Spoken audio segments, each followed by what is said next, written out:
bienvenidos el día de hoy a la tertulia neuroquirúrgica del Hospital Militar. Hoy tengo el gran gusto de presentar a uno de los estudiantes y uno de los alumnos, si no el más querido, uno de los más queridos de este programa, el doctor Edgar Gómez, quien hizo su medicina, sus estudios de medicina en la Universidad Javeriana y su posgrado en el Hospital Militar Central como neurocirujano. Siempre se destacó por ser un excelente cirujano con una habilidad quirúrgica impresionante, una persona que rara vez pude corchar en las entregas de turno porque siempre tenía una respuesta adecuada y además de adecuada, una respuesta muy oportuna, un hombre muy dedicado a la ciencia, un gran amigo también. Por cosas del destino, digo del destino porque para mí es una tristeza no tenerlo en Bogotá, pero él se estableció en México, actualmente pues está trabajando en Mexical como neurocirujano. Es un ejemplo de lo que significa para uno la perseverancia, un ejemplo para todas estas futuras generaciones cuando a veces uno decae y quiere hacer cosas y tiene obstáculos. Edgar siempre ha sido una persona supremamente académica y constante y perseverante en todo, una persona que se merece muchísimos éxitos. Y pues nada, Edgar, bienvenido a la tertulia y pues el auditorio es suyo. Bueno, doctor Luque, pues muchas gracias por esas palabras, por su presentación. Yo aquí estoy muy agradecido y me siento afortunado en poder pues, traer aquí un poquito de un tema apasionante que muchas veces en neurocirugía no tiene una claridad. Entonces, digamos que para esto nos serviría esta plática. La plática es acerca de la selección del candidato cuando consideramos que la alternativa quirúrgica para tratar su epilepsia es una opción. Entonces, sin más preámbulos, le voy a dar inicio acá a la presentación. Espero me estén viendo. Cualquier cosa, entonces me avisan para yo tomar aquí las correcciones. Empezando, digamos que para contextualizar un poco y saber un poco más de lo que estamos hablando, voy a traer cifras epidemiológicas que publicó la OMS el año pasado, a mediados, en las que se habla aproximadamente de 50 millones de personas a nivel mundial comprometidas por este padecimiento. El año pasado también hubo una reunión de expertos en epilepsia que se publicó en el Acta Neurológica Colombiana, donde menciona una cifra un poco mayor y digamos que la variabilidad en estas cifras también se da por la variabilidad que hay en las cifras de los diferentes estudios que se toman en cuenta para reportarlas. Esta variabilidad depende de varios factores, entre ellos citan diferencias en la metodología que se empleó para cada uno de los estudios. Pero aparte de esto, hay factores socioeconómicos y demográficos también identificables que hacen que la prevalencia y la incidencia de la epilepsia sea diferente en diferentes países. Como vemos acá, tengo una gráfica que se publicó este año en un estudio epidemiológico en Italia, en donde se muestra más o menos globalmente cómo es la incidencia de la epilepsia. Y lo que podemos ver es que en América, de los países que más incidencia de epilepsia tienen, pues están Colombia y México. Digamos que es algo muy relevante desde el punto de vista de la cantidad de gente que padece este trastorno. Entonces, ¿qué vemos o qué otros factores están implicados en que hay una diferencia en la prevalencia y la incidencia en las diferentes regiones? Dentro de los factores socioeconómicos muchas veces está implicado el acceso limitado que tienen muchas personas, sobre todo en áreas rurales, para acceder a centros de atención en salud para hacerle seguimiento adecuado al embarazo y una atención oportuna y adecuada a la gestación, que digamos son momentos en donde el sistema nervioso central es vulnerable o es particularmente vulnerable y donde una lesión en estos momentos puede significar una expresión de una epilepsia a futuro. Y muchas veces estas epilepsias, dependiendo de la gravedad de la injuria que se presentó en estos momentos, pues se expresa como una epilepsia muchas veces catastrófica. Y esto lo vemos no exclusivamente, pero sí predominantemente en las personas de más bajos recursos, y es finalmente por esto. Y lo otro que está implicado, pues, y que asocian también a esta discrepancia en la presentación de las epilepsias es factores ya demográficos, como por ejemplo enfermedades endémicas infecciosas, como puede ser la neurocisticercosis, que una de sus manifestaciones es la epilepsia. Entonces esto da lugar a que haya una presentación muy variable en los diferentes países de epilepsia. Pero finalmente, ¿qué otras cifras nos interesan? Pues que la mayoría de los pacientes con epilepsia están en los países que, según la clasificación del Banco Mundial, son los países que tienen ingresos medios o bajos, ¿sí? Dentro de los pues, que se encuentran, entre otros países, pues México y Colombia, pues en nuestro particular interés.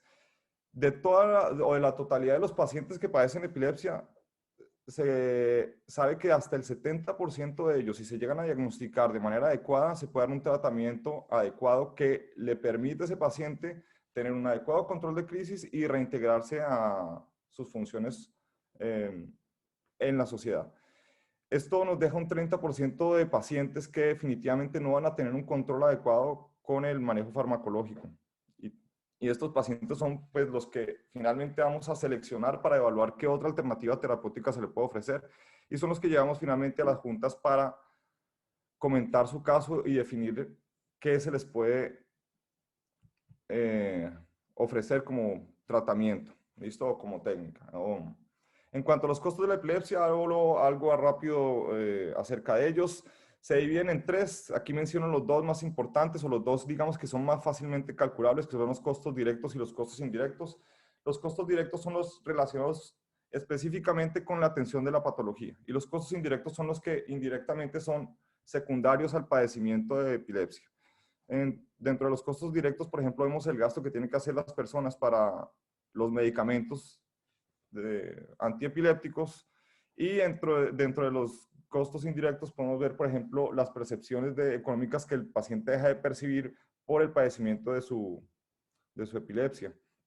Digamos que esto finalmente va a tener repercusiones socioeconómicas que están tanto a nivel individual como a nivel social. ¿Esto por qué? Porque finalmente el paciente que está comprometido por epilepsia implica que para él va a haber un impacto económico como tal, directamente, pero no solo sobre él, también sobre su círculo social inmediato, porque muchas veces quienes ocupan o quienes necesitan o tienen la posibilidad de cuidar al paciente, pues son personas de su círculo social inmediato, familiares o amigos muchas veces. Digamos que aparte de esto, la epilepsia sufre de la estigmatización y esta estigmatización que sufre la epilepsia es histórica, esto no es reciente, sino que se ha ido transformando con el tiempo. Pero ¿esto en qué se manifiesta? En que pacientes con epilepsia o que tienen epilepsia, así ya tengan un adecuado control de su condición, pues van a tener índices de desempleo mayores a pacientes con otro tipo de patologías como por ejemplo hipertensos o diabéticos. Y esto hace finalmente que la atención integral para el paciente con epilepsia sea un reto. Y es un reto porque finalmente no se derivan los recursos necesarios para hacer un manejo integral de estos pacientes. Digamos, hay cosas que pues, son positivas, como que se haya una conciencia al respecto y que, como por ejemplo, vemos acá, se puedan, dar o crear leyes que protejan un poquito este tipo de población, que es pues muy vulnerable, pero que muchos de ellos son potencialmente retornables a una vida funcional. Bueno, ahorita vamos a hablar entonces de términos que tienen que quedar claros para continuar con la presentación. El primer término que quiero hablar es qué es una crisis. Entonces, digamos que para hacerlo corto, la crisis es la manifestación que puede ser clínica o electroencefalográfica de una hiperactividad neuronal hipersincrónica. Aquí tenemos dos componentes, la hiperactividad neuronal, que es, digamos, una capacidad de generar potenciales de acción adicionales de estas poblaciones neuronales implicadas en el circuito epileptogénico, y aparte de esto, no solo que tengan facilidad para generar potenciales de acción, sino que tengan capacidad para reclutar poblaciones neuronales vecinas y sincronizarse con ellas. Entonces, finalmente lo que vamos a tener es que una crisis es la manifestación más frecuentemente clínica de esta hiperactividad neuronal hipersincrónica, pero muchas veces es subclínica y puede ser registrada mediante métodos de estudios neurofisiológicos como por ejemplo el electroencefalograma o el bioelectroencefalograma. ¿Qué es una crisis única? Porque esto es muy importante diferenciarlo, porque tiene un contexto y un enfoque distinto a un paciente ya cuando se identifica una epilepsia. Entonces, una crisis única es cuando una persona presenta un episodio o varios episodios de crisis epilépticas en un lapso de 24 horas sin tener antecedentes previos de este tipo de de crisis. ¿Sí? Esto es muy importante porque si hay antecedentes previos, pues ya no va a ser una crisis única, y cuando ya tenemos un paciente con diagnóstico de una epilepsia, el número de crisis que presente por día se encuentra como individual para determinar más bien la frecuencia ictal, y nosotros establecer más o menos un patrón o una frecuencia ictal como una partida, un punto de partida para saber cuál es el control que se está ofreciendo por la parte farmacológica o en otros casos ya posterior a cirugía. La convulsión es un término que hace referencia a un tipo de crisis, y las crisis a las que se hace referencia con convulsión son las crisis que tienen manifestaciones motoras identificables, como por ejemplo mioclonías, posturas distónicas, etc. Es decir, no todas las crisis son convulsiones. Por ejemplo, las ausencias no está bien llamarlas convulsiones, a menos que las ausencias estén mezcladas con otras manifestaciones motoras, como puede estar presente muchas veces en pacientes que tienen mioclonías relacionadas con las ausencias. En cuanto a la clasificación de la epilepsia, digamos que traigo la clasificación reciente que está proponiendo la ILAE. Digamos que, a diferencia de la clasificación que ya venía funcionando, que se concretó, digamos, en Kioto en 1981, donde se clasificaban las epilepsias como parciales, que es un término análogo de focal, y generalizadas, y otro tipo de epilepsias donde no se puede determinar cuál es el inicio de la crisis. Digamos que lo que hace esta clasificación ahorita es eliminar unos términos para tratar de hacer más entendible el tipo de crisis que padece el paciente. Esto para fines de comunicación con el paciente también, para que él entienda mejor su patología, porque finalmente el paciente que entiende mejor su patología es un paciente que posiblemente tiene más alternativa, más posibilidad de tratar su padecimiento. Dentro de las crisis o dentro de las, digamos que las actualizaciones que se hace a esta clasificación, entendemos que ya se está tratando de dejar de usar algunos términos que antes eran muy frecuentemente usados. Por ejemplo, el término parcial para referirse a las epilepsias focales está tratando de entrar en desuso. Ahorita ya se habla de crisis de inicio focal. Y los términos que se relacionaban con el compromiso o la alteración del estado de conciencia, que eran el término de simple o complejo, dependiendo si había o no alteración del estado de conciencia, se cambiaron por los términos con conciencia preservada o con conciencia alterada. Digamos que esto es principalmente para lo que cambió en cuanto a las crisis de inicio focal. Las crisis de inicio generalizado prácticamente que se mantienen muy similar a como antes se venía manejando en la clasificación antigua, pero se incluyó un nuevo grupo de ausencias, ¿sí? Antes teníamos como las ausencias, las dos tipos más frecuentes, que son las ausencias típicas y las ausencias atípicas, cuya diferencia se hace por los hallazgos electroencefalográficos en cuanto a la frecuencia que presentan los patrones de punta onda característicos de estas crisis. Pero muchas veces las mioclonías están entremezcladas, tienen un espectro de presentación en el que se relacionan las ausencias, perdón, se relacionan mucho con las mioclonías, ¿sí? Entonces también se hizo una clasificación de las ausencias, ¿sí? Y su relación con las crisis mioclónicas. Digamos que esto es lo grande que cambió, lo que quería comentar acerca de la clasificación de las crisis, y ahora pues ya nos centramos específicamente más en lo que va siendo el tema. ¿Qué es epilepsia? Entonces, ¿cuándo podemos hablar de epilepsia? Podemos hablar de epilepsia cuando tenemos alguna de estas tres condiciones. Entonces, cuando el paciente presenta al menos dos crisis no provocadas, ¿sí? O reflejas que ocurren en un lapso superior a 24 horas. Es decir, que si yo tengo dos crisis, ¿sí? Que están separadas por más de 24 horas, ya puedo empezar a hablar que si no encuentro un factor desencadenante evidente, como que por ejemplo el paciente tenga un trastorno metabólico o haya tenido una intoxicación exógena que explique esto, como una posibilidad de epilepsia. ¿Listo? Si ustedes se fijan, en este término ya las crisis reflejas se encuentran incluidas como epilepsia. Es decir, un niño que está en el cuarto, tal vez viendo o jugando un videojuego, y de repente empieza con una crisis tónico-clónica generalizada y que se ve que este patrón se repite cada vez que tiene esta exposición a este patrón de fotoestimulación, pues ese paciente ya se considera como un paciente que tiene epilepsia. Es decir, las crisis reflejas de entrada ya se consideran como una epilepsia. ¿Ok? Cuando un paciente presenta dos crisis separadas por más de 24 horas, ¿sí? Quiere decir, o tiene un riesgo similar a que, o tiene una posibilidad de que en el 60% de los casos estas personas repitan esa crisis a lo largo de 10 años. Y esto ya hace que se justifique el tratamiento de entrada farmacológico para este tipo de pacientes. ¿Listo? Acuérdense, pacientes sin antecedentes de epilepsia que presenten varios episodios de crisis durante un día son considerados como una sola crisis. La única forma para estos pacientes que no tienen antecedentes de epilepsia, para considerar que tienen más de una crisis, es que estas crisis están separadas por más de 24 horas. ¿Ok? Lo otro, cuando podemos empezar a hablar de epilepsia, es cuando el paciente tiene una crisis única, es decir, cuando cumple los criterios que habíamos hablado para crisis única, sin un factor desencadenante evidente, como los que les había mencionado, posiblemente metabólico, traumático, infeccioso, etcétera, ¿sí? Y presenta en los estudios de extensión, los estudios que hacemos para estudiar la epilepsia, algo que nos sugiera una posibilidad similar a la que tiene cuando se han presentado crisis, es decir, que al 60, que es una posibilidad del 60% de presentar crisis adicionales en el transcurso de 10 años. Esto justifica también el inicio del tratamiento farmacológico en este tipo de pacientes. Y lo otro es cuando ya se diagnostica un síndrome epiléptico. Entonces, los síndromes epilépticos se clasifican en los focales, en los generalizados, y cada uno de ellos se clasifica, dependiendo de lo que se identifique como patología, en genéticos, que antes se llamaban idiopáticos, sí, los que son sintomáticos, que son los que se relacionan a síndromes epilépticos con estructuralidad identificada, y los que uno presume que hay una estructuralidad, una lesión estructural, pero no se puede identificar mediante los estudios imagenológicos, que son los casos probablemente sintomáticos. ¿Listo? Cuando un paciente cumple criterios de un síndrome epiléptico, por ejemplo, un paciente joven un paciente adolescente que inicia con cuadros de ausencia y aparte de eso tiene tiene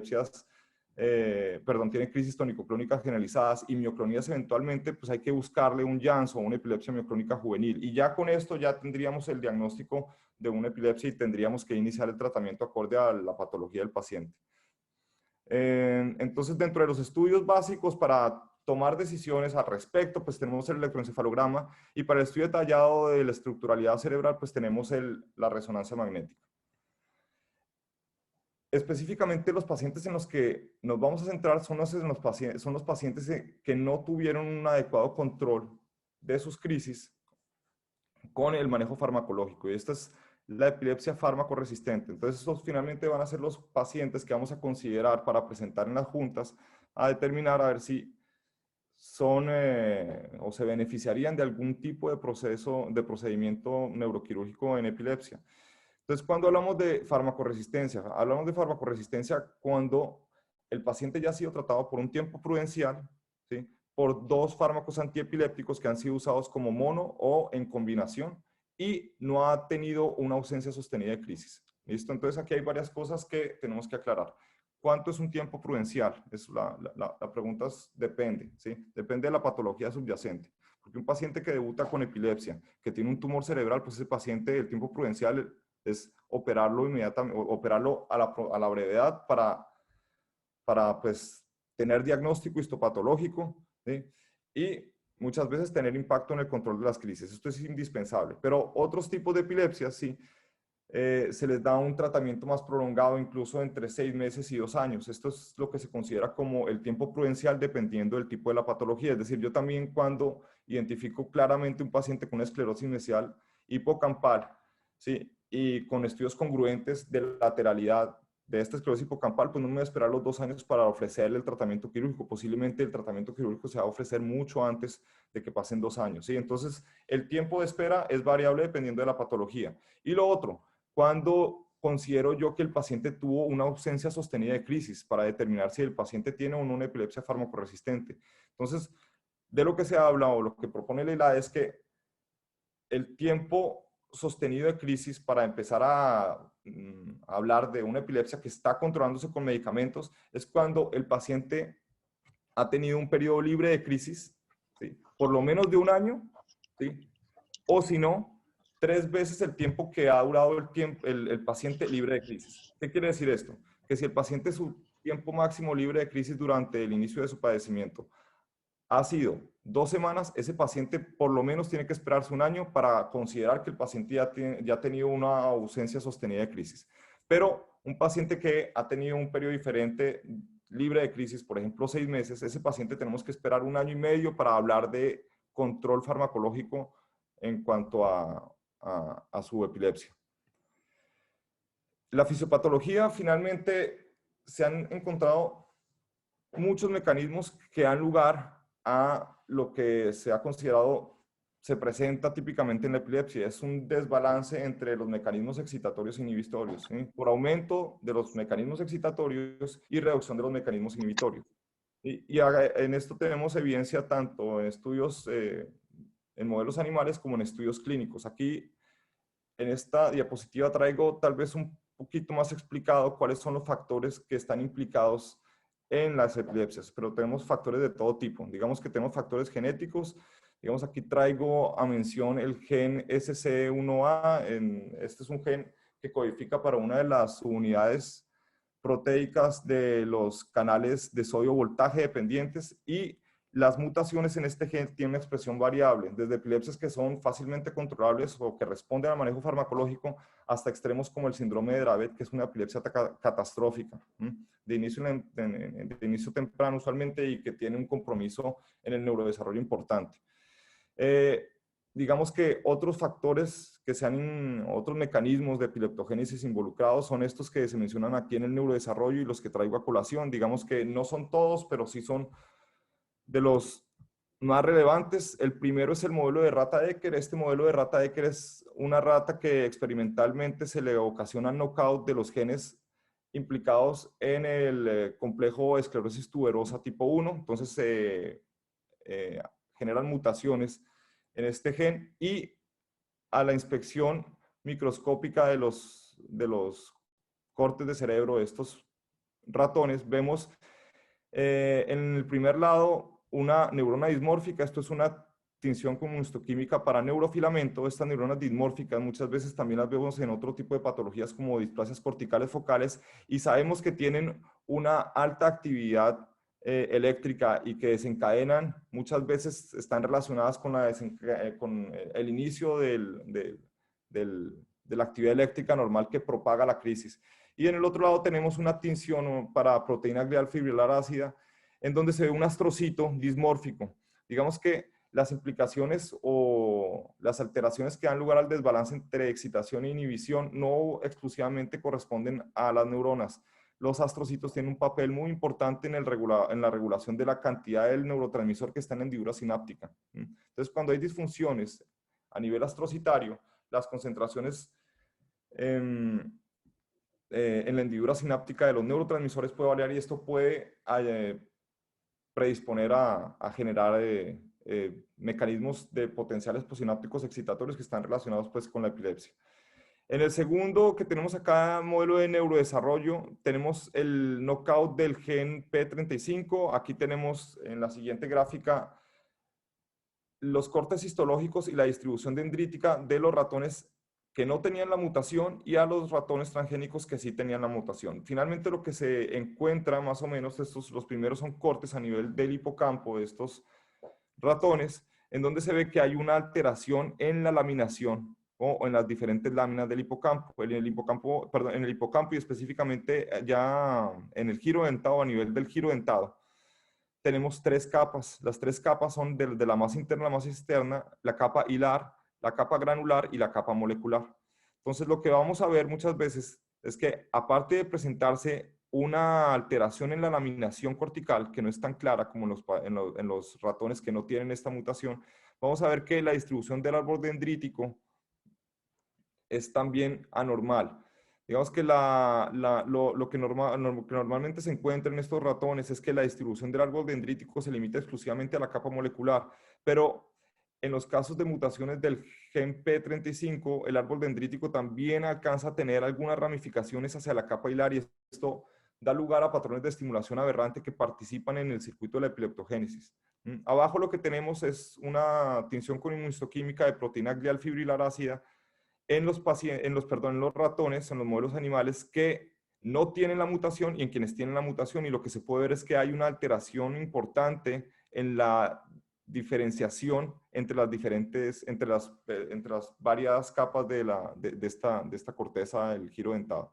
Y acá el otro que tenemos es el modelo de rata expuesto a un neurotóxico que es el metilazoximetanol.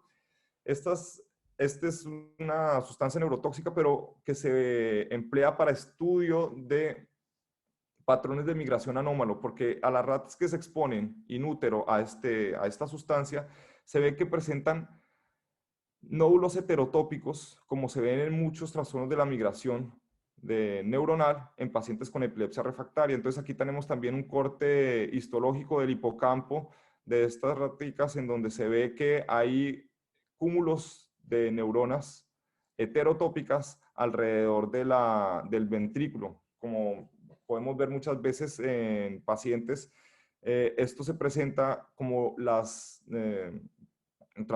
trastornos de migración neuronal y da lugar a las heterotopías nodulares periventriculares, muy similares a como se ven acá en estos modelitos animales. Aquí tenemos un corte a menor aumento. Lo que podemos ver son estos cúmulos también aquí en neuronas que se presentan periventriculares, ¿sí? Aquí tenemos el mesencéfalo del ratoncito y más a fondo cuando aumentamos la capacidad del microscopio, pues podemos ver elementos dismórficos que están relacionados también con actividad eléctrica anormal. Hay otros estudios ya clínicos en donde se han identificado también alteraciones en las proteínas que codifican los receptores para glutamato, ¿sí? Estos son los receptores de N-metilaspartato y estas alteraciones también se han visto implicadas en la epileptogénesis o en la fisiopatología de la epilepsia, ¿listo? Otro de los mecanismos que ha tomado mucha fuerza y que ahorita está teniendo un particular interés son las torpatías. Las torpatías son las enfermedades relacionadas con las proteínas TOR. Las proteínas TOR son, por sus siglas en inglés, de Target of Rapamycin, unas proteínas que son blancos de la rapamicina. La rapamicina, digamos que es un fármaco que tiene múltiples efectos biológicos, ¿sí? Comercialmente conocido más frecuentemente como el sirolimus. Este fármaco, digamos, lo que hace es que tiene como blanco las proteínas TOR, y estas proteínas TOR, como vemos acá, tienen papeles de regulación no solo de la transcripción génica, sino también de la traducción de los genes que se están transcribiendo aquí en el núcleo. Estos genes finalmente van a terminar codificando para proteínas que tienen funciones de regulación del crecimiento celular y también regulación de la sinaptogénesis y de la migración neuronal. Se ha considerado que son relevantes desde el punto de epileptogénesis porque las alteraciones o los circuitos sinápticos aberrantes se han visto muy relacionados con las epilepsias que son resistentes al manejo farmacológico. Si ustedes ven cascada arriba, aquí tenemos los genes que codifican para las proteínas implicadas en el complejo esclerosis tuberosa 2, ¿sí? O el TSC2 y el TSC1, que son genes relacionados con el espectro de esclerosis tuberosa. Ya en este momento, pues, lo que quiero hacer es tratar de dar una justificación al abordaje quirúrgico. Y digamos que el abordaje quirúrgico está ya más que justificado, pero el estudio que, digamos, divide el antes y el después de la cirugía de epilepsia, tal vez es un estudio publicado en el 2001. Ya en este estudio, ya para este momento se sabía el potencial de la cirugía de epilepsia, sobre todo el lóbulo temporal, pero lo que se hace en este estudio por el doctor Samuel Wiff, que es el actual presidente de la Liga Internacional contra la Epilepsia, es que se comparó pacientes que se manejaron farmacológicamente, ¿sí?, contra pacientes que se les ofreció una lobectomía en epilepsias, pues claramente del lóbulo temporal. Aquí tenemos las características de la lobectomía que se hacía. Es una lobectomía temporal anterior estándar, ¿sí?, con los límites de resección dependiendo de la dominancia hemisférica para el lenguaje, de 6,5 centímetros en hemisferios no dominantes para el lenguaje y 4,5 centímetros como límite dorsal en los pacientes con patología en el lóbulo temporal del hemisferio dominante. ¿Qué es lo que se vio finalmente? Y las gráficas lo muestran muy claramente, es que la cantidad de pacientes que tenían control de este tipo de patologías posterior al tratamiento quirúrgico era muy superior a los pacientes que solo se quedaron con manejo farmacológico, y esto tuvo una significancia estadística. Y a partir de aquí se empieza a ver el beneficio que tiene ya demostrable la cirugía de epilepsia sobre el manejo farmacológico, sobre todo particularmente en epilepsias refractarias del lóbulo temporal. ¿Listo? Digamos que de las epilepsias que tienen una localización específica, Las del lóbulo temporal son las que más responden al manejo quirúrgico, son las que en donde mejores índices de respuesta tenemos a la cirugía.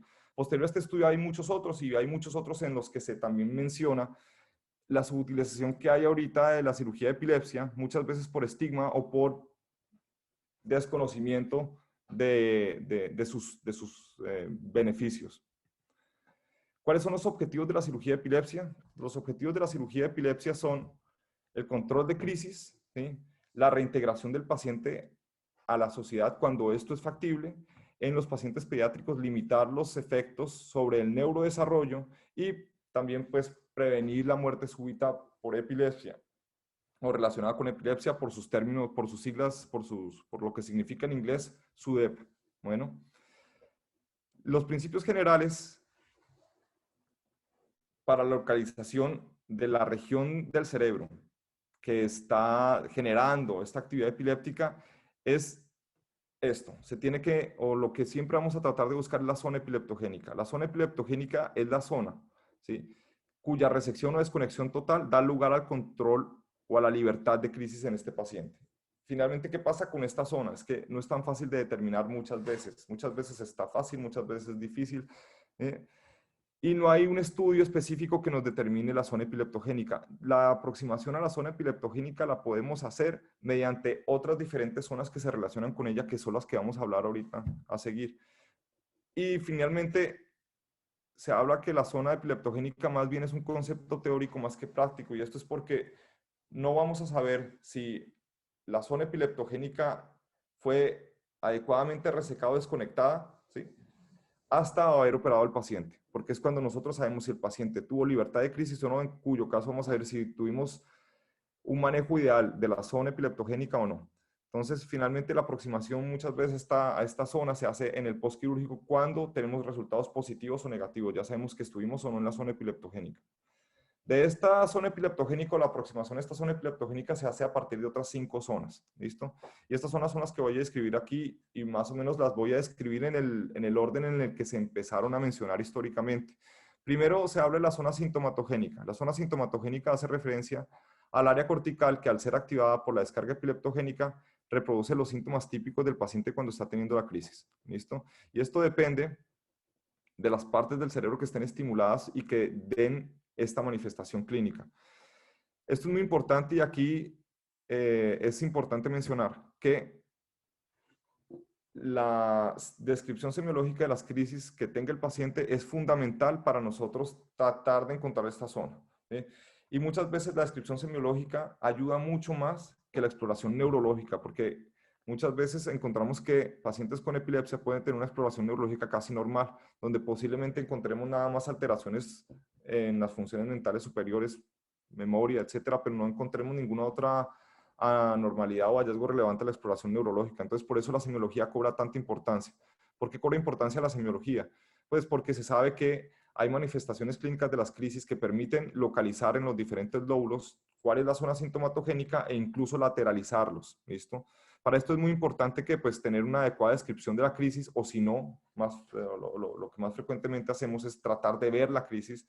Por eso ahorita una herramienta importante en la identificación de la zona epileptogénica es la posibilidad de grabar esas crisis. Entonces, por eso pongo aquí un celular, porque finalmente la ayuda visual me permite a mí identificar cuál es la zona sintomatogénica del paciente. Y pues ya definitivamente un estudio que es una de las herramientas fundamentales en el estudio del paciente con epilepsia, pues es el bioelectroencefalograma. Y en el bioelectroencefalograma lo que yo puedo hacer es correlacionar esa actividad clínica con la actividad eléctrica que se está monitorizando.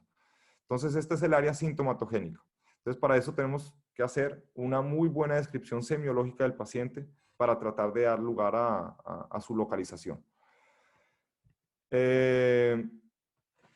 La otra zona que se identificó posteriormente son las zonas irritativas. Estas zonas irritativas ya se empezaron a identificar posterior a la inclusión del electroencefalograma como los estudios para el paciente con epilepsia.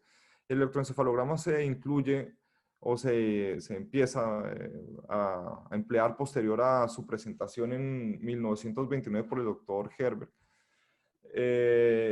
Y finalmente, el área irritativa lo que muestra son las partes de la corteza cerebral que tienen capacidad para generar descargas interictales, es decir, entre las crisis. ¿Listo?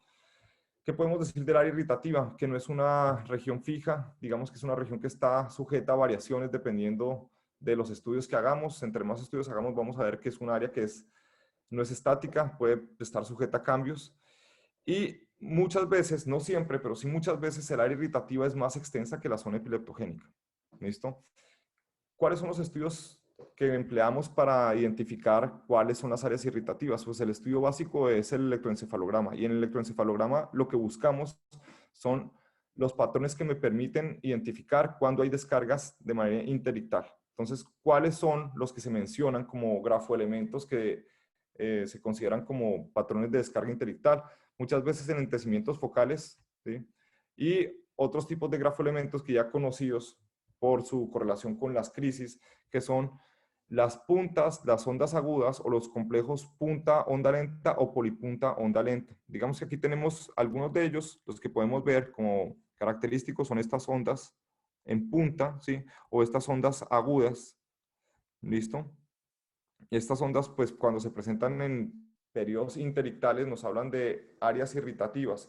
Digamos que muchas veces en pacientes con crisis únicas, cuando yo tengo un electroencefalograma que me muestra este tipo de actividad interictal, sin que el paciente tenga crisis en ese momento, ya puedo pensar que ese paciente tiene un porcentaje mayor del 60% de que a 10 años vuelva a repetir crisis. Entonces, ya de entrada en los pacientes con crisis únicas que tengan esta actividad irritativa o que se identifique esta actividad irritativa, esto es una ayuda para saber que se le debe iniciar manejo farmacológico al paciente.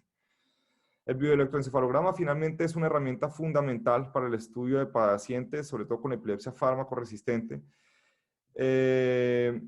Bueno, lo que ha mencionado previamente, las regiones o las zonas irritativas no son unas lesiones, no son unas áreas fijas o estáticas, sus límites están sujetos a cambios.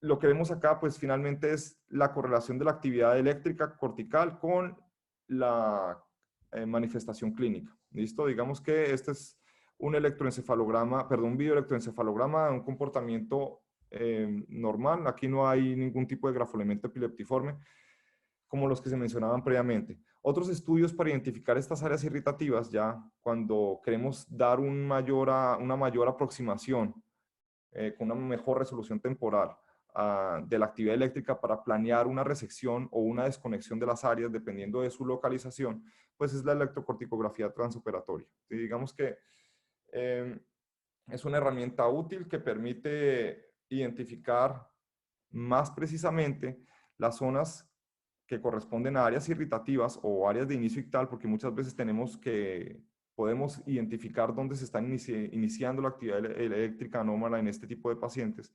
Y también nos permite la estimulación para identificar si estamos en áreas elocuentes y si la zona irritativa se entremezcla con áreas funcionales importantes que no se pueden incluir dentro de la resección, como muchas veces áreas motoras, áreas de lenguaje, etc. Bueno. Ok, el monitoreo invasivo prolongado también es una de las herramientas que se emplea para identificar las áreas irritativas, pero definitivamente el monitoreo invasivo prolongado se lleva a cabo cuando no hemos tenido con los otros estudios una aproximación idónea o clara de la zona epileptogénica. ¿Cuándo se usa el monitoreo invasivo prolongado? Pues es más frecuentemente empleado en epilepsias extratemporales o en epilepsias temporales que tengan compromiso de alguna otra corteza de un lóbulo adyacente, que se conocen también como las epilepsias temporales plus. Cuando tenemos displasias corticales focales, cuando tenemos este tipo de patologías, usualmente que ocupan un mejor detalle de la actividad eléctrica anormal, pues tenemos que invadir al paciente para tener más información y más precisa acerca del área a resecar. El problema con estos estudios finalmente es que pues tienen un riesgo de infección y siempre para un monitoreo invasivo es prerequisito una hipótesis de trabajo coherente en cuanto a la zona epileptogénica. Es decir, estos pacientes previamente se han presentado en una junta de cirugía de epilepsia para determinar a dónde se van a colocar los electrodos para hacer el monitoreo invasivo. Ahora, los pacientes que se llevan a monitoreo invasivo, aparte del riesgo de infección, tienen riesgo de exacerbación de patología psiquiátrica, y es aquí muy importante el papel del psiquiatra en el manejo del paciente con epilepsia. Bueno, entonces digamos que dentro de las especialidades que hacen parte del grupo que hace la toma de decisiones para el paciente con epilepsia, pues está el psiquiatra. Ahorita vamos a hablar un poquito más al respecto de esto, pero otros estudios que nos ayudan a identificar áreas irritativas, es decir, áreas de descargas interictales, es como por ejemplo la magnetoencefalografía. Lo que hace la magnetoencefalografía finalmente es detectar variaciones en el campo magnético que, como sabemos, están sujetas a variaciones principalmente en el campo eléctrico. Finalmente, la epilepsia es una alteración en el patrón eléctrico que tienen a ciertas áreas cerebrales. Estas alteraciones en el campo eléctrico condicionan también alteraciones en el campo magnético. Ventajas de la magnetoencefalografía sobre otros estudios como por ejemplo el electroencefalograma es que no tiene interferencia en la identificación de las variaciones en el campo magnético, las barreras anatómicas como son las meninges, el cráneo y la grasa del cuero cabelludo, ¿sí? Digamos que permite la localización de las distintas áreas irritativas y tiene un poder diagnóstico similar al de electroencefalograma. En cuanto a la zona de inicio ictal, que es otra de las zonas, es la zona donde nosotros podemos demostrar objetivamente que inicia la crisis. ¿Listo? ¿Cómo hacemos esto? Pues finalmente esto se puede apreciar desde un electroencefalograma hasta un videoelectroencefalograma, pero tenerlo en un videoelectroencefalograma no, en un electroencefalograma convencional no es común. Digamos que la zona de inicio ictal más frecuentemente la identificamos en pacientes con monitoreos de videoelectroencefalografía prolongados. ¿Por qué? Porque usualmente tienen más tiempo de registro este tipo de estudios, y en este tipo de estudios usamos maniobras facilitadoras para que el paciente tenga crisis dentro del estudio. Esto es muy importante porque las crisis que se inicien en el paciente que esté monitorizado tienen un poder diagnóstico importantísimo para tomar decisiones en el momento de identificar la zona epileptogénica. ¿Qué patrones son los que identificamos como las regiones que tienen el inicio de la crisis? Entonces, primero vemos estallidos focales, o digamos que los grafoelementos que se presentan son variados, pero muchas veces digamos que tomamos en la temporalidad del electroencefalograma los electrodos que primero mostraron alteraciones como estallidos focales de alta frecuencia. Muchas veces no vemos todo lo contrario, vemos que las partes o las regiones o los electrodos que están localizando la alteración o la zona inicio ictal, lo que muestran es un electrodecremento, y muchas veces lo que ya se ve en la crisis instaurada son patrones de ondas que tienen una descarga periódica que nos pueden indicar, como en este caso, ¿sí?, dónde están los sitios donde se pudo haber iniciado la descarga o donde se marca la actividad eléctrica periódica que se sincroniza con las otras neuronas. Entonces, digamos que esto es la zona o esto es el mecanismo para tratar de identificar esta zona de inicio ictal. Esta zona tiene una relación variable también con la zona epileptogénica. ¿Por qué? Porque muchas veces no tienen que incluirse todas las zonas de inicio ictal para tener libertad de crisis del paciente, y esto ya depende mucho de lo que el neurofisiólogo en la Junta de Epilepsia y en los diferentes estudios que se han hecho de neurofisiología identifiquen el paciente y nos ayude. Por eso es indispensable también la participación de un neurofisiólogo dentro de la toma de decisiones para este tipo de pacientes. La zona lesional. La zona lesional es el área en la que identificamos la lesión, donde hay una lesión estructural, pero esta lesión estructural tiene que guardar congruencia con las manifestaciones de las crisis del paciente. Digamos que aquí tenemos entonces como una herramienta fundamental la resonancia magnética. ¿Sí? Digamos que es una herramienta indispensable para la identificación de alteraciones estructurales, ¿sí?, y determinar la zona lesional. ¿Listo? Aquí les muestro dos ejemplos de displasias corticales focales. ¿Sí? Las dos displasias corticales focales tienen dos tipos diferentes de presentación imagenológica. Entonces tenemos las displasias corticales focales tipo 1, digamos que son un poco más sutiles y cuya diferenciación ocupa un poco más de detalle en la imagen. Lo que podemos ver muchas veces es alteraciones en la corteza, ¿sí?, por engrosamiento de los giros, ¿sí?, o pérdida de la diferenciación entre el interfaz entre corteza y sustancia blanca. ¿Listo? Esto digamos que es un ejemplo de una displasia cortical focal tipo 1. Aquí vemos las áreas que están comprometidas y que dan lugar al tejido anómalo. Y aquí tenemos una displasia cortical focal tipo 2, que es imagenológicamente más evidente.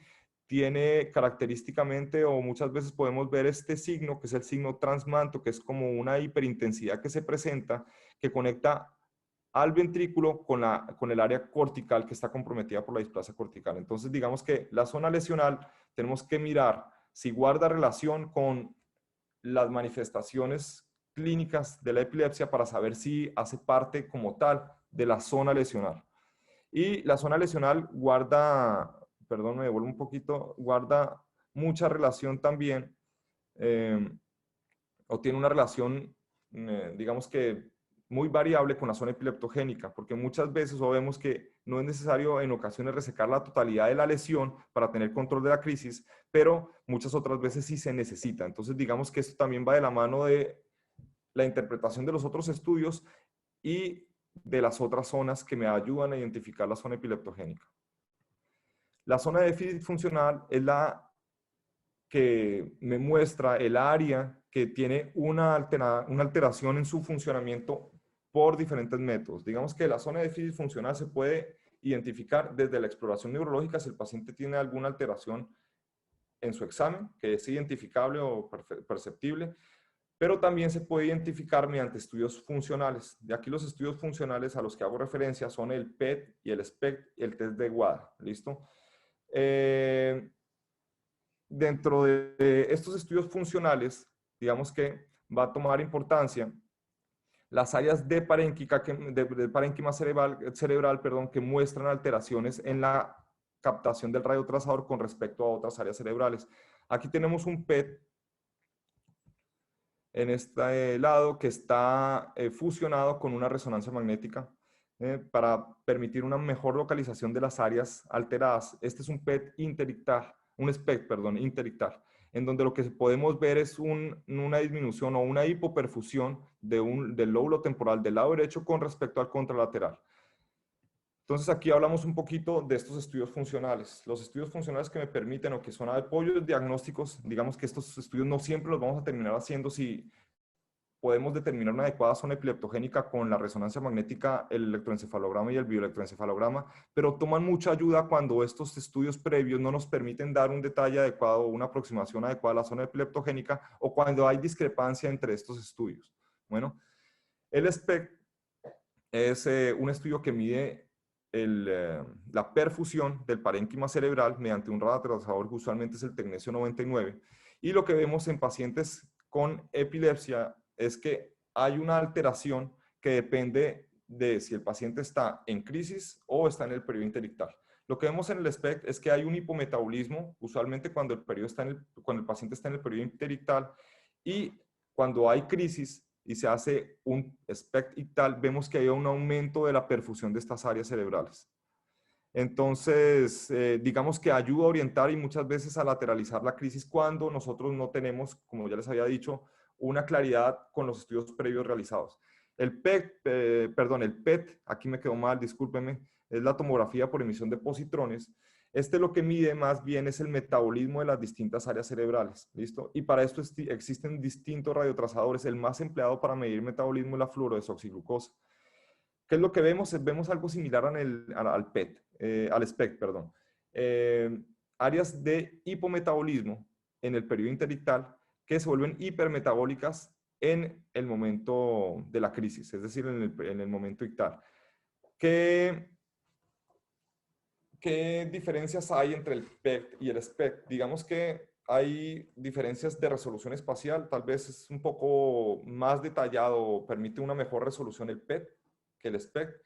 Y aparte de esto, pues que nos da una información muy importante a la hora de la toma de la decisión cuando identificamos sobre todo en el momento de la crisis que tenemos la alteración metabólica o de perfusión. Ahora, hacer estos estudios en los periodos ictales es un reto, ¿sí? Porque ocupa personal entrenado, y un corregistro con electroencefalograma para que se haga de manera idónea, porque el radiotrazador tiene que inyectarse en el primer minuto de inicio de la crisis, porque después ya no va a tener un poder de determinación de la zona de déficit funcional como si se hace dentro del primer minuto de inicio de la crisis. Para esto es necesario que la persona que esté haciendo este tipo de estudio esté identificando los patrones electroencefalográficos y cuando él vea cambios que muchas veces preceden la manifestación clínica de la crisis, se vaya a poner el radiotrazador.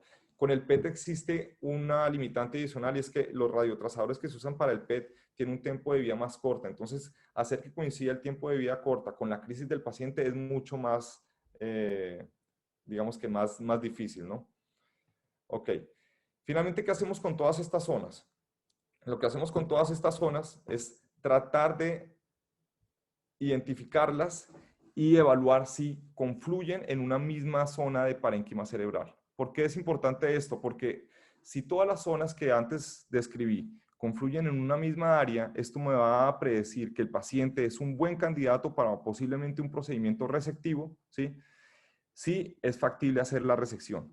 ¿Cuándo es factible hacer la resección? Cuando las áreas que estamos manipulando o las que vamos a desconectar o a resecar, específicamente a resecar, no son áreas elocuentes, ¿listo? Porque de lo contrario tenemos que mirar otras alternativas terapéuticas que sean diferentes a la resección, muchas veces desconexión o procedimientos de neuroestimulación. Digamos que el escenario ideal es un paciente en el que las 5 áreas previamente descritas confluyan en una misma región de parénquima cerebral, como por ejemplo es el caso de la esclerosis mesial temporal. Entonces, este es el prototipo de epilepsia que responde muy bien a manejo farmacológico, donde vemos unas muy buenas tasas de control de crisis reportadas como hasta el 67 o 70%, dependiendo de los diferentes estudios que se han abocado a esto. Pero también tenemos estos otros casos muy complejos, como por ejemplo acá.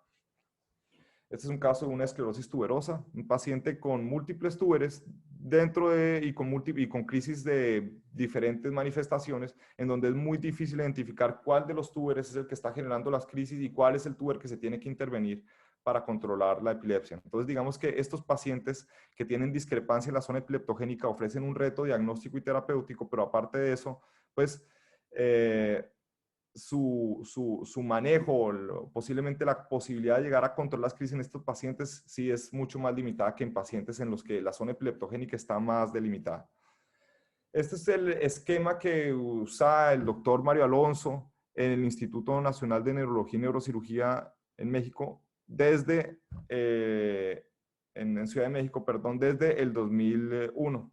Entonces, finalmente, que este organigrama que incluye? Incluye que para la presentación del paciente primero se tiene que determinar su refractariedad. Es indispensable el abordaje integral del paciente, desde una adecuada exploración y una adecuada realización de una historia clínica hasta un adecuado análisis de los diferentes estudios que se tienen que realizar. Para el equipo, para el grupo que va a tomar la decisión de qué tipo de procedimiento se puede ofrecer y en dónde está localizada la zona epileptogénica, tenemos que tiene que estar conformado por distintas disciplinas, que son, por ejemplo, es indispensable acá un epileptólogo clínico, un cirujano de epilepsia, es indispensable un neuropsicólogo, es indispensable también un neuroradiólogo que tenga particular entrenamiento en la patología en epilepsia, y es pues también indispensable el neurofisiólogo. Digamos que entre todos, en las juntas que hacíamos, cada quien presenta el caso y cada una de las áreas se carga de identificar si hay alteraciones estructurales que coincidan con las alteraciones neurofisiológicas, y dependiendo de todo esto se determinan varias cosas, listo. Cuando se requiere, se debe determinar si se ocupa un test de WADA. Esto depende mucho de otros factores como la disponibilidad de resonancia magnética funcional o los resultados de la resonancia magnética funcional, que muchas veces son de gran ayuda para determinar lateralidad, sobre todo de lenguaje y de memoria del paciente.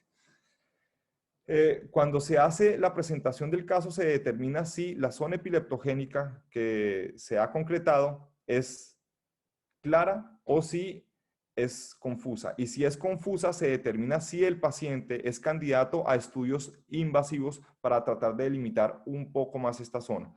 Ya sabemos que para los estudios invasivos de registro electrocorticográfico prolongado es necesaria una hipótesis de trabajo adecuada. No puedo llevar a un paciente a invadirlo sin saber yo con la mayor claridad posible dónde está localizada, dónde voy a buscar el área epileptogénica, porque yo tengo que saber dónde tengo que poner esos electrodos intracraneales. Bueno, entonces cuando el paciente finalmente ya se consideró que es un paciente que ocupa un tratamiento quirúrgico, que puede beneficiarse de un tratamiento quirúrgico, se tiene que determinar qué tipo de tratamiento quirúrgico es el más idóneo para este paciente. Entonces tenemos distintos tipos de procedimientos, dentro de los cuales los que mayor poder de control de crisis tienen son los procedimientos resectivos, sobre todo los que se ubican en el lóbulo temporal. Estos son los que más respuesta tienen al manejo resectivo. Pero no siempre se puede resectar porque muchas veces en la zona epileptogénica están involucradas áreas elocuentes.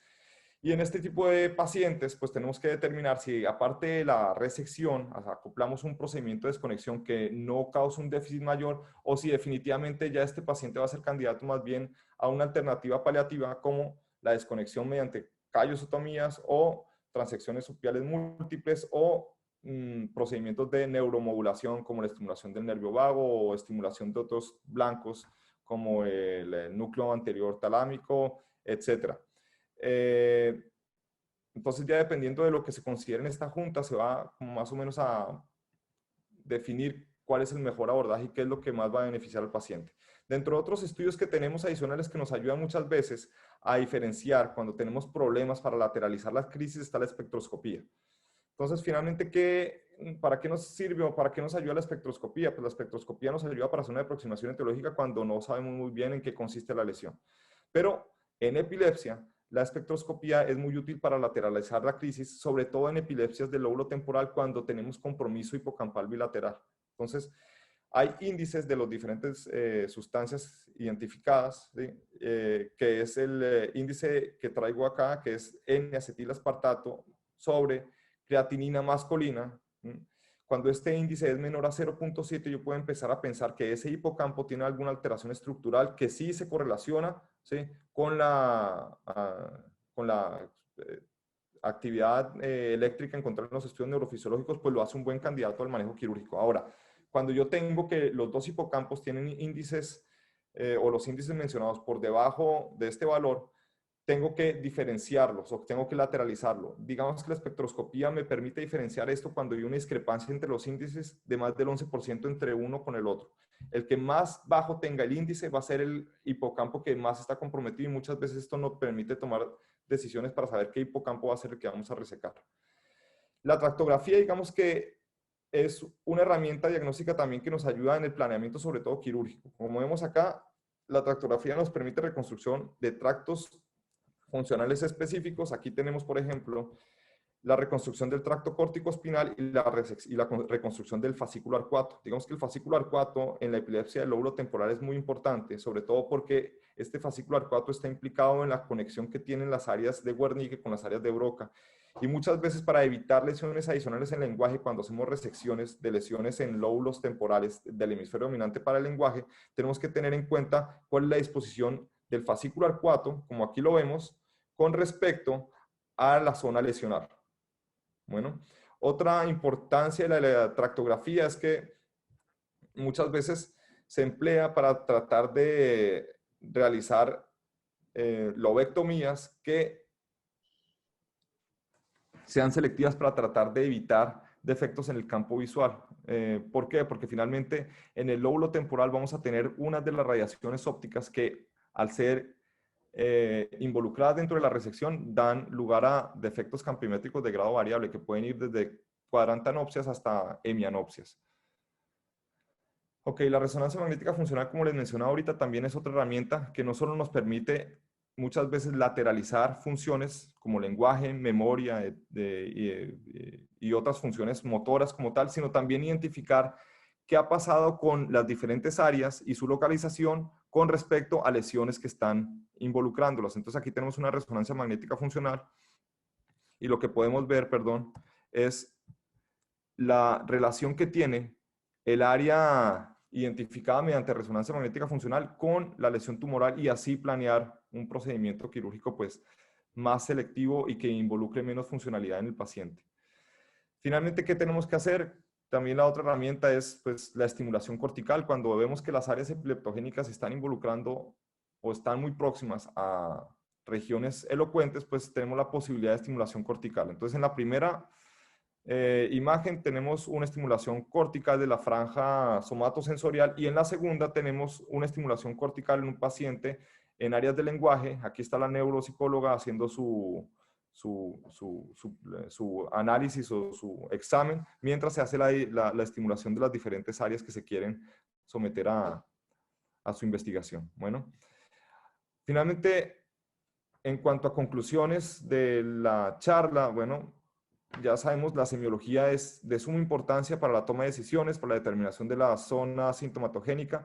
El bioelectroencefalograma es una herramienta indispensable. Entonces, digamos que aquí en Mexicali es una limitante que tengo porque las instituciones donde trabajo no tienen cómo hacer bioelectroencefalogramas. Los pacientes tienen que recurrir al medio privado para hacerse el bioelectroencefalograma y la toma de decisiones muchas veces se hace con buenos registros bioelectroencefalográficos, ¿sí? Y adecuadas resonancias magnéticas. Cuando hay congruencia entre los resultados de los dos estudios, pues tenemos un paciente que no tenemos que muchas veces llevar a análisis adicionales como los que les mencioné, si tenemos ya todo muy claro con estos tipos de herramientas.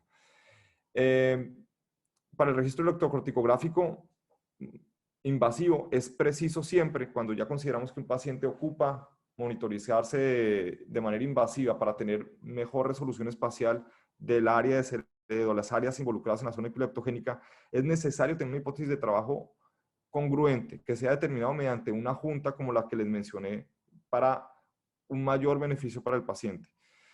Lo otro es que la identificación más precisa de la zona epileptogénica, ¿sí?, es siempre o siempre está relacionada con mejores o resultados más positivos posterior al procedimiento quirúrgico. Y como en todo, ¿sí?, como pasa en muchas, no solo en este campo de la neurocirugía, sino también como pasa en medicina, en las áreas de manejo de movimientos anormales, en funcional, la selección del paciente es indispensable para la toma de decisiones.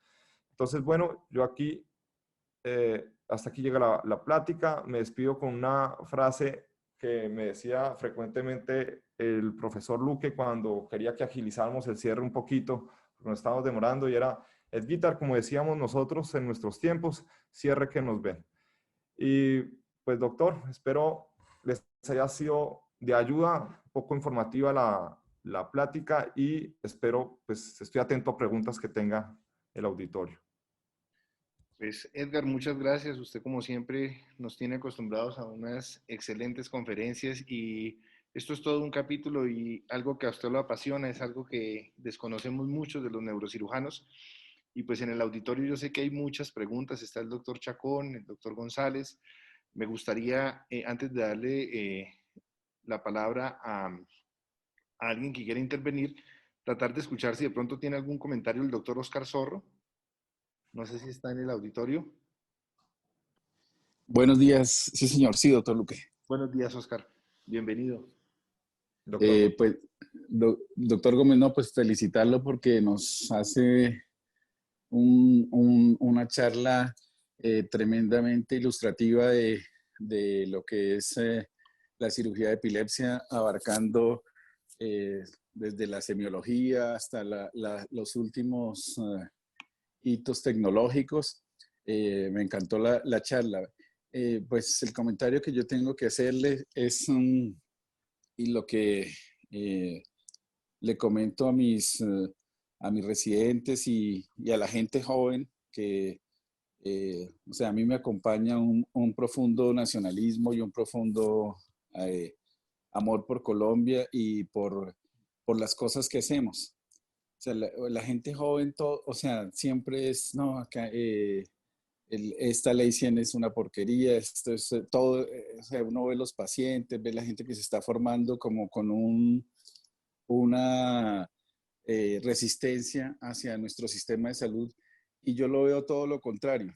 Les digo porque nosotros en Colombia tenemos muy buenos centros de neurocirugía.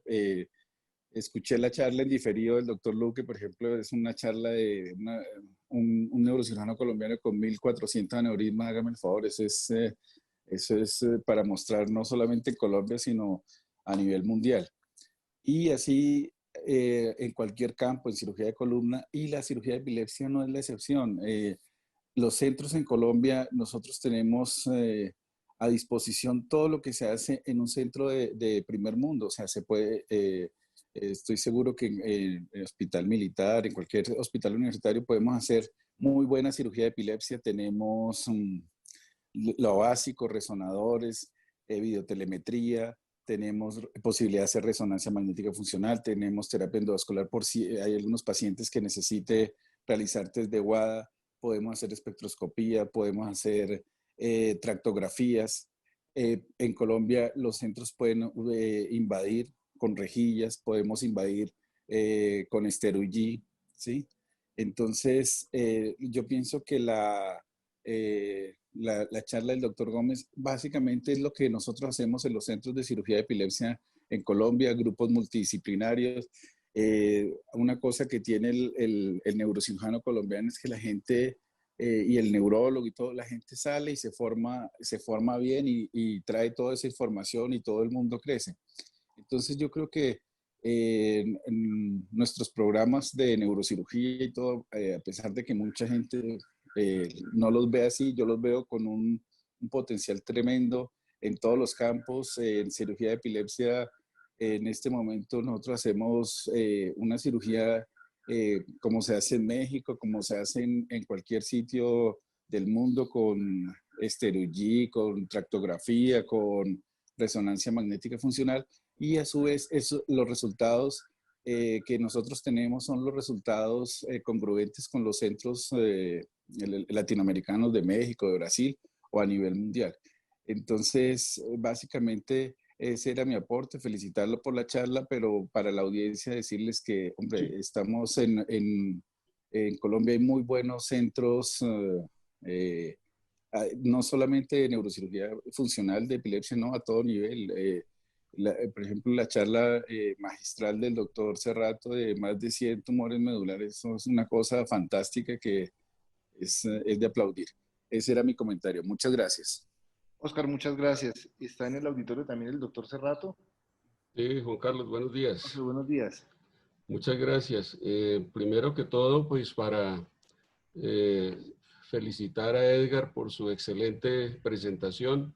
De verdad que ha sido supremamente, primero, agradable escuchar una conferencia que para muchos, a veces esta área de la neurocirugía, que es la neurocirugía funcional en general, de pronto puede ser muy árida, pero la verdad es que todos debemos estar muy bien informados de todas estas herramientas que se tienen en la neurocirugía moderna y de esa capacidad que tienen los neurocirujanos colombianos para hacer este tipo de procedimientos. Debemos estar completamente enterados de esto, porque no solamente es porque vamos a hacerlo, porque por supuesto no lo vamos a hacer si no se tiene el entrenamiento ideal, pero sí muchas veces depende de nosotros que podamos remitir los pacientes que a veces de verdad son de un manejo desastroso en algunas partes, precisamente por desconocimiento, y uno puede ayudar mucho en esto, teniendo el conocimiento para poder remitir los pacientes a las instituciones o a los médicos entrenados en este manejo. Me alegra mucho, Edgar, que esté trabajando allá y que tenga estos conocimientos. México siempre ha sido uno de los países con mayor trascendencia en la neurocirugía funcional, desde cuando comenzó el doctor Ignacio Madrazo allá en el Hospital Siglo XXI a hacer sus trabajos, sus investigaciones, y fue en su momento un referente mundial en la cirugía neurofuncional, especialmente en la cirugía de Parkinson, y cuando comenzó a hacer los trasplantes de cápsulas suprarrenales a estas áreas, que pues fue muy discutido, por supuesto, y obviamente que no funcionó, pero que hace parte de toda esta historia de la neurocirugía. Por otro lado, pues saber que del hospital militar han salido personas que están muy bien preparadas, como el caso de Guillermo Monsalve, como el doctor Rojas, pues que ha continuado con el manejo de esta área de la neurocirugía, el doctor Zorro, pues que también tuvo su vínculo con el hospital y que también es una de las personas con más experiencia en este momento en el país. Y ahora pues ver cómo usted, Edgar, está haciendo las cosas como realmente se deben realizar. El Hospital Militar Central fue un protagonista muy grande en la neurocirugía funcional.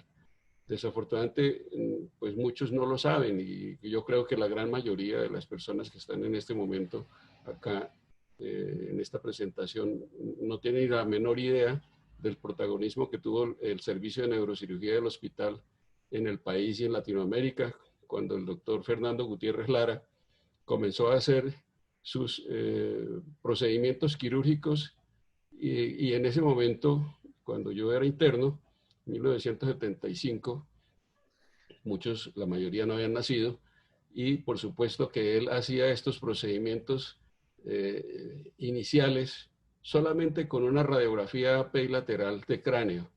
Y él mismo se inventó sus aparaticos para poder hacer procedimientos que por supuesto era una cirugía rudimentaria, pero que fue de gran ayuda para muchas personas en el país, hasta el punto que hubo un reconocimiento para él que le permitieron hacer un servicio de neurocirugía funcional en Cali, en la clínica Rafael Uribe Uribe.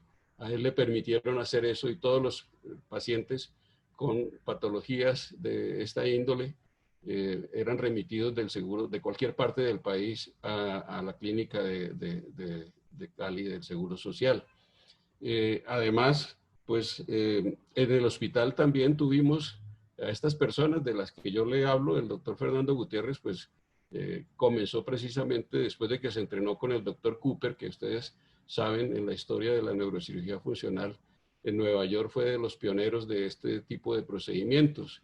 Y en el hospital él hizo una gran cantidad de cirugías con estas técnicas que, como les digo, eran rudimentarias, pero que le ayudaron muchísimo a muchos pacientes. Y por supuesto que siempre, como siempre, hay personas que lo único que hacen es criticar. Y yo recuerdo cómo a él lo llevaron a un programa de la televisión en el momento, en esos horarios pico que llaman, y en un programa que llamaba El Juicio, donde muchas de estas personas lo criticaban, pero no se dieron cuenta del gran aporte que le hicieron a la neurocirugía y a estos pacientes.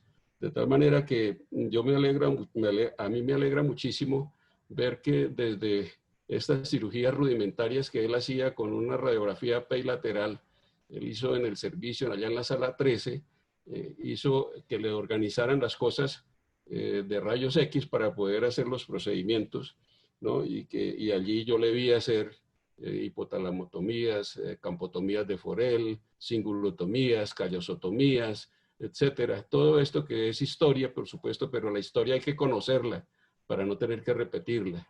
Entonces, para uno es supremamente agradable saber que hay personas que siguen pensando en el servicio. Totalmente de acuerdo, y me alegra muchísimo lo que acaba de decir Oscar, el doctor Zorro, porque la gente a veces lo único que se dedica es a criticar. Y resulta que estos procedimientos, estas tecnologías, si no se tuviera este tipo de salud que tiene el país, no se podría hacer, porque esto es supremamente costoso. Ni siquiera un multimillonario muchas veces puede realizárselo de manera privada, y ni siquiera en Estados Unidos o en Europa lo pueden hacer. Lo hacen porque tienen sus seguros que les permite que estas colocaciones de electrodos, estos estudios maravillosos que nos ha mostrado Edgar, puedan permitir hacer un procedimiento realmente indicado, porque es que ese es el otro problema, que con esto se comercia también muchísimo, y no digo en Colombia, es en todo el mundo.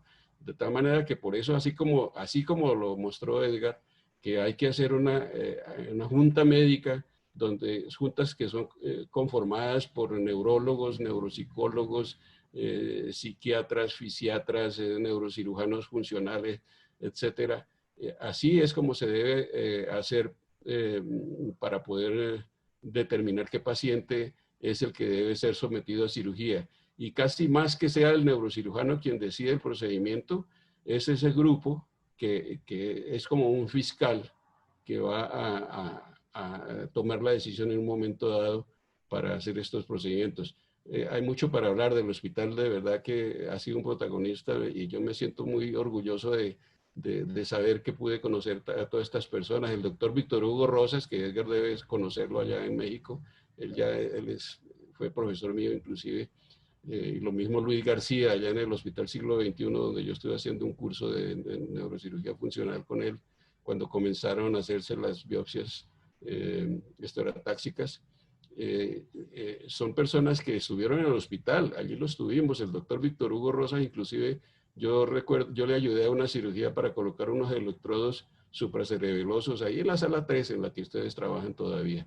Muchas gracias, Juan Carlos, por su colaboración, por cómo lleva estos eventos, y una vez más mis felicitaciones a Edgar por cómo está haciendo las cosas, y al doctor Zorro, que nos ha dicho la verdad con respecto a esto. Muchas gracias. Muchas gracias, doctor Serrato. Edgar, aquí en el auditorio pues hay bastantes preguntas y me voy a permitir leer algunos de los chats que le están enviando. Muchas gracias, doctor Serrato. El doctor González le dice muchas gracias, Edgar, excelente charla, un gusto verlo y escucharlo. Grande abrazo. Leonardo Chacón, excelente charla, Edguitar, como siempre, muy clara, completa y saludos. Harold Palmera tiene una pregunta, ya le doy el cambio a Harold para que nos haga la pregunta. Carlitos Guinán dice, Edguitar, amigo, qué buena charla, como siempre usted, todo un árbol científico de sabiduría. Esperamos vernos muy pronto en el país. Hasta luego, que ya tengo cirugía. Gracias, doctor Luque, por lograr este espacio de estas reuniones. Gustavo Gilón, Edguitar, qué buena exposición, como siempre. Un placer oírlo, una charla muy completa e ilustrativa. Un abrazo. Harold está en el auditorio, que tiene una pregunta. Sí, profe, muchas gracias. Doctor Edgar, una pregunta, pues yo sé que usted lo nombró tangencialmente, el doctor Zorro también. Sin embargo, quisiera tener claridad respecto a hoy por hoy, ¿cuál es el papel del test de WADA cuando se disponen de métodos menos invasivos para la evaluación del lenguaje y la memoria, como la resonancia funcional y las pruebas neuropsicológicas? ¿Existe algún escenario donde sea imprescindible el uso del test de WADA? Listo. Ok, doc. Bueno, digamos que el test de WADA se reserva, así como lo hacíamos acá, se reserva para ciertos pacientes cuando ya definitivamente por estudios imagenológicos no pudimos determinar bien la lateralidad, sobre todo para memoria y lenguaje. ¿Listo? Digamos, en estudios de resonancia magnética funcional que muestren áreas bilaterales de activación cortical cuando se está haciendo el paradigma para exploración del lenguaje, pues muchas veces no sabemos si este tiene el lenguaje bilateral o si lo tiene más de un lado del otro. Para determinar ya hilar más fino en este tipo de pacientes, el test de WADA es una posibilidad, ¿sí? El test de WADA también permite aproximación a otras áreas, por ejemplo, a la memoria visual o a la memoria del lenguaje, que también nos permite determinar un poco lateralidad. Y esto es algo que no permite hacer con tal detalle la resonancia magnética funcional, porque no hay los paradigmas, o digamos los paradigmas para evaluar memoria todavía no están bien concretados y son mucho más complejos y no permiten una claridad en identificación muchas veces de la región que queremos saber cuál es. Entonces, yo diría que para los casos en donde tenemos, digamos, dudas acerca de la lateralidad del lenguaje, porque el paciente es ambidiestro o zurdo, etcétera, una posibilidad cuando los estudios funcionales no nos determinan con detalle la lateralidad de las funciones que queremos identificar, tiene un papel todavía el test de WADA. No sé si con esto respondo la pregunta. Sí, doc, muchas gracias. O sea que, pues, para resumir, digamos que sigue siendo de primera línea el uso del test de WADA, sobre todo cuando no hay disponibilidad de las imágenes funcionales. Digamos que cuando yo tengo una resonancia magnética funcional que no me da claridad y yo todavía tengo dudas acerca de la lateralidad de las ciertas funciones que quiero preservar o identificar para el planeamiento de la cirugía, sí el test de WADA me puede ayudar en aclarar y en delimitar muy bien la lateralidad. Listo, doc, muchas gracias. No, con mucho gusto. Si alguien más tiene algún comentario en el auditorio. Edguitar, muchas gracias como siempre. Una pregunta, Juan Carlos, ahí de rapidez. Disculpe, doctor Varguitas, es que a veces se me pasa el chat. Bienvenido, doctor Vargas. La página. Sí, señor, bienvenido. No, felicitaciones al doctor Edgar por la charla. Le quería preguntar esto con respecto al manejo de tumor y epilepsia. Cuando encuentra tumor y epilepsia, y especialmente en tumores de bajo grado, muchas veces el tratamiento del tumor controla la epilepsia del paciente. Sí. Pero, ¿qué tanto en esos casos estudian de una vez la parte de focos de epilepsia cuando tienen asociación tumor y convulsiones, que es muy común y de hecho en ocasiones hemos tenido, el cirujano de epilepsia me dice, ay, ese era un paciente mío, pero yo digo, no, pues tiene un tumor, pues hay que operar el tumor. Pero obviamente que también es parte del estudio. ¿Cómo manejan esa asociación? Ok, bueno, también depende mucho del tipo de tumor, pero digamos que en tumores de bajo grado, como pueden ser gangliomas o DINETs, muchas veces estos son lesiones tumorales que, aparte de ellas estar implicadas en el circuito epileptogénico, el área circundante a ellas muchas veces también tiene o está involucrada en este circuito. Entonces, para este tipo de tumores de bajo grado, cuando hay una epilepsia que es definitivamente, o se ha concretado que no ha respondido bien al manejo farmacológico, o cuando se está dando manejo farmacológico y se identificó la lesión, entonces muchas veces, dependiendo de lo que podamos eh, eh, identificar según las características inmunogenológicas de la lesión, si pensamos que puede ser más de uno de estos tipos de tumores que tienen actividad epileptogénica intrínseca y que aparte de eso causan alteraciones en la corteza circundante, esos pacientes sí posiblemente los sometemos a un registro y aquí digamos lo que hacemos para que intraoperatoriamente hacemos un registro electrocorticográfico. Entonces, para saber si el tumor exclusivamente es el que está generando la actividad epiléptica o si es el tumor y la corteza circundante, porque esto se tendría que incluir en la resección en caso de identificarse que también participa en la zona epileptogénica. Entonces, digamos que eso, sobre todo para este tipo de tumores que son muy epileptogénicos, hacemos este tipo de abordaje o digamos que los exploramos un poquito más porque muchas veces podemos resecar el tumor y el paciente puede persistir con las crisis. Entonces, si no se da un estudio detallado de la epileptogénesis de este paciente, pues posiblemente vamos a dejar al paciente sin tumor, pero posteriormente con persistencia de crisis en el post-operatorio. No sé si sea claro. Sí, sí, perfecto. O sea que hay tumores que ustedes hacen un estudio adicional para la parte de epilepsia buscando. Esto nos guía mucho el neuroradiólogo. Cuando el neuroradiólogo tiene características imagenológicas de un ganglioma, un DINET, ¿sí? O que ve que alrededor del tumor posiblemente hay un área de displasia cortical, ahí posiblemente tiene un papel relevante hacer un registro adicional para incluir o no incluir dentro de la resección esta área anómala. Gracias. Excelente trabajo. Muy bien. Muchas gracias, doctor. Bueno, pues muchas gracias nuevamente. Quería invitarlos para dentro de 8 días. Tenemos el invitado es el doctor Albernia. Él nos acaba de comunicar de Estados Unidos. Les voy a enviar los afiches promocionales. La charla de él va a ser sobre el impacto del estudio continuo en anatomía microquirúrgico en la práctica de la neurocirugía diaria. Doctor Albernia, yo les hago llegar a ustedes los afiches promocionales. Muchísimas gracias a todos por su asistencia y en 8 días nos estamos viendo. Edguitar, nuevamente un abrazo. Profe, muchas gracias igualmente. Qué gusto haber podido tener esta oportunidad. Saludos a todos.